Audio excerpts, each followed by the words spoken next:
Hey, what's going on, everybody? Welcome to day 14 of the 31 Days of Horror. D-Bougie86 here again.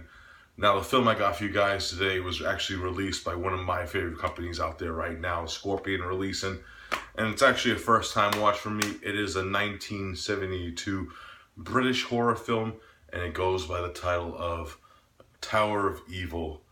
This film also goes by Horror at Snape Island, which kind of is like kind of a more literal title for it, because I'll get more into that in the plot. Now, the main plot of this one, we're introduced to this island known as Snape Island, where a lot of strange things start happening on it.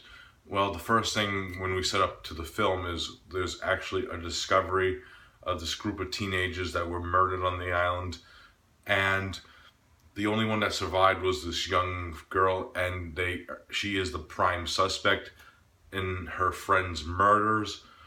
And one thing that happens is one of the kids actually was murdered by like what looks like to be like an ancient artifact type of deal. And the archaeologists end up believing that this artifact is actually part of like this ancient treasure from like this ancient tribe that worshipped this god, and it's actually in the island somewhere. So they end up deciding to do a layoff and go to the island and search it for this treasure.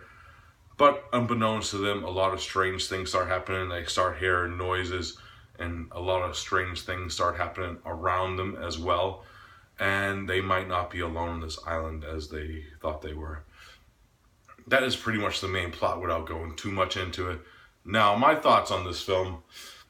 From its opening shot, this film has some of the greatest like atmosphere that could come out of a 70s film, of some of the ones that I've seen in a long time.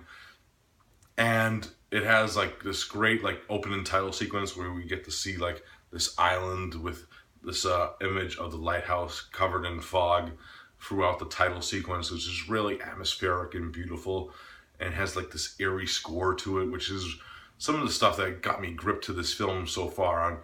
Now, the film actually has a very odd structure, because we do get to see like the teenagers, what happened to them when they head to the island, but they show it in like flashbacks in certain scenes through when they're doing like this hypnosis test on the survivor that survived on this island beforehand. Now, after that, there's a lot of like weird like tension and slow build up to this film, where they're trying to just find out if there is actually something going on this island, and if they're not alone on it. The archaeologists, and they bring a few of their friends with them too, like their girlfriends, of course. And there's a lot of like interesting like sexual innuendo scenes, and the end there's actually some weird like odd sex scene that was kind of weird, because the main like male character was making these weird thrusted noises when he was getting it on.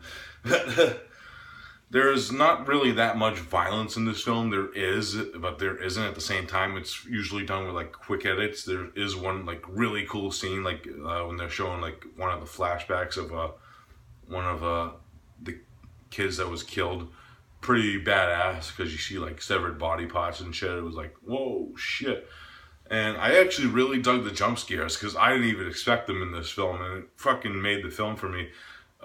There's one scene in particular where the girl's just hearing these noises, and the shit happens, and then fucking something happens, and you're like, holy shit. Fucking cool ass film with like this great atmosphere, this slow build up tension. Now, for a film like this, the slow build up to it might turn some people off, because if they're expecting something more like kills and dicing, slicing kind of deal, there is that in this film, but there isn't at the same time, because it's usually just that one scene in particular. But there's some cool like tension and deaths that do happen later on in the film. And I really liked how this film ended, because when the film ends, it fucking ends, and it's fucking awesome epicness. Now, of course, I do recommend this film, but for other viewers, I say, if you're not into like slow build up, this one might not be for you. So if I had to rate Tower of Evil, I'm giving it a solid 7.5 out of 10. I just had a fucking blast with it.